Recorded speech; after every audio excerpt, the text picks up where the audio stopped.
Hello Dragons, and welcome to this instructional video for Lesson 8 Part 2, The Powers of Congress. The main idea behind this civics lesson is the legislative branch of the federal government is responsible for making the nation's laws. Congress has broad delegated and implied powers, but there are limits to keep powers in check.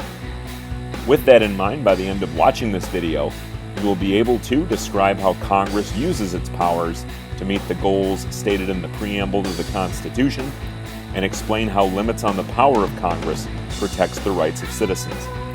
Now that the outcomes for this lesson have been shared with you, let's get started.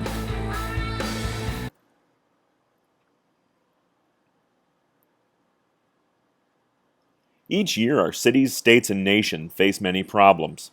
Congress has the power to try to solve some of those problems. Others are left to local and state governments or to individuals and groups. For example, fixing the potholes in a street is the responsibility of a city. However, repairing the interstate highway, which runs between states, must be done by the national government. Which problems Congress can try to solve is determined in part by the powers given it in the Constitution. As you will see, these powers are broad, but they have limits.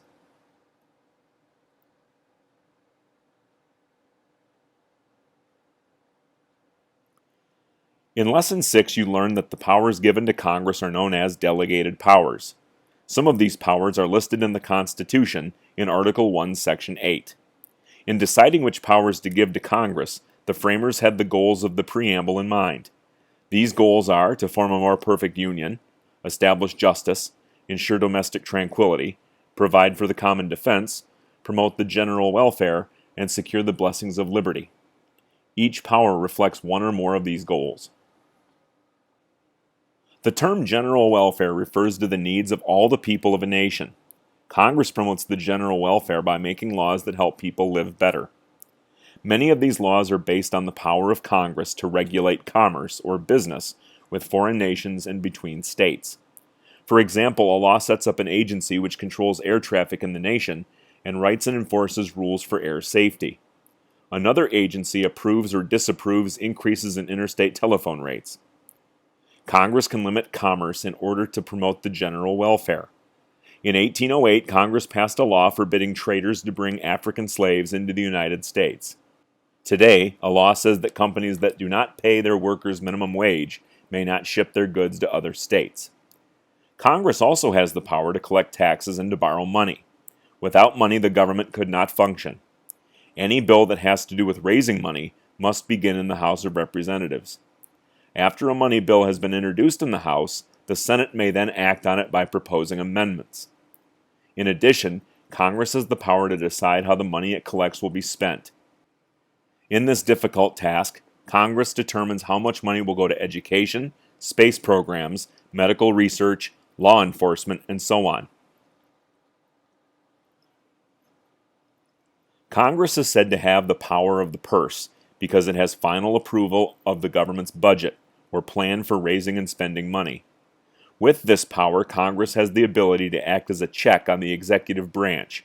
The president can do very little unless Congress provides the money.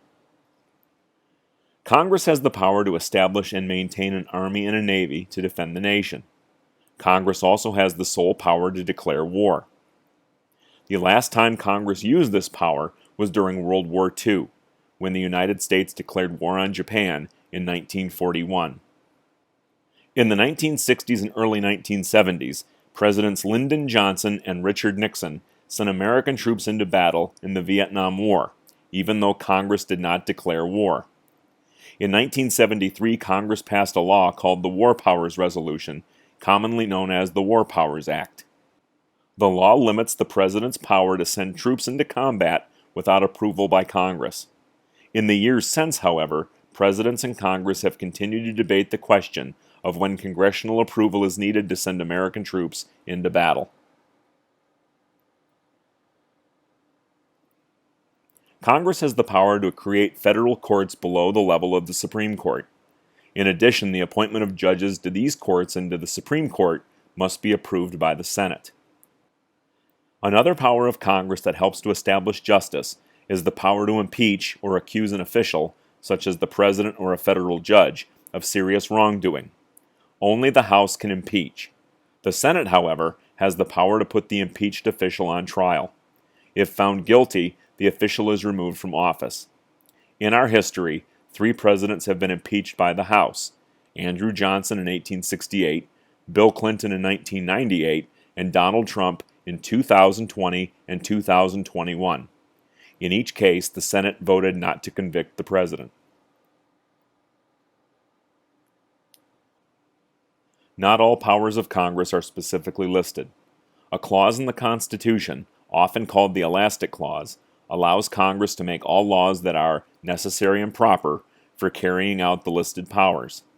For example, in order to coin money, Congress must set up a mint. The mint has the power to design coins and bills, buy metal and paper, hire workers, and distribute the money to banks. None of these powers are listed in the Constitution. The Elastic Clause gives Congress room to stretch its powers. It makes the government flexible enough to carry out its work and change with the times. Fulfilling the goals of the preamble involves more than making laws.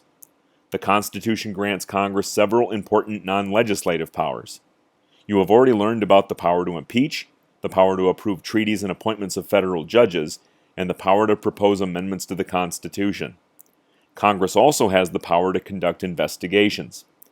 It can gather information to help it make laws, and it can find out how the executive branch is enforcing laws.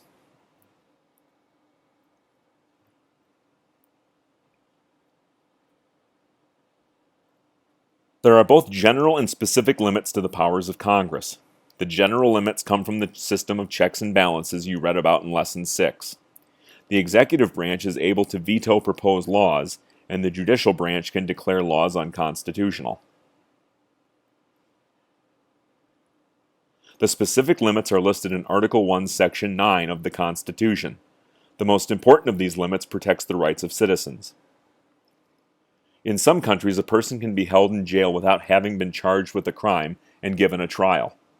In the United States, if you are held in jail without a charge, a lawyer or friend can get a writ of habeas corpus. This paper orders the police to bring you into court. The court then decides if the police have enough evidence to keep you in jail. If not, you must be released. The Constitution says that Congress cannot take away a citizen's right to a writ of habeas corpus, except in times of invasion or civil war. The Constitution also prevents Congress from passing bills of attainder. A bill of attainder is a law that convicts a person of a crime without a trial. In addition, Congress cannot pass ex post facto laws. Such a law makes a particular act a crime and then punishes people who committed the act before the law was passed. For example, you cannot be punished for something you do in April if a law against the act was not established until May. These specific limits to the power of Congress were originally looked on as a kind of Bill of Rights. Together, they help to protect the rights of citizens in dealing with the police and the courts.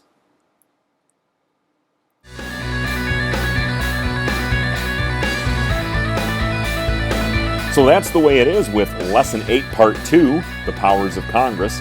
At this point, you should know that the Constitution delegated specific congressional powers to fulfill the goals listed in the preamble.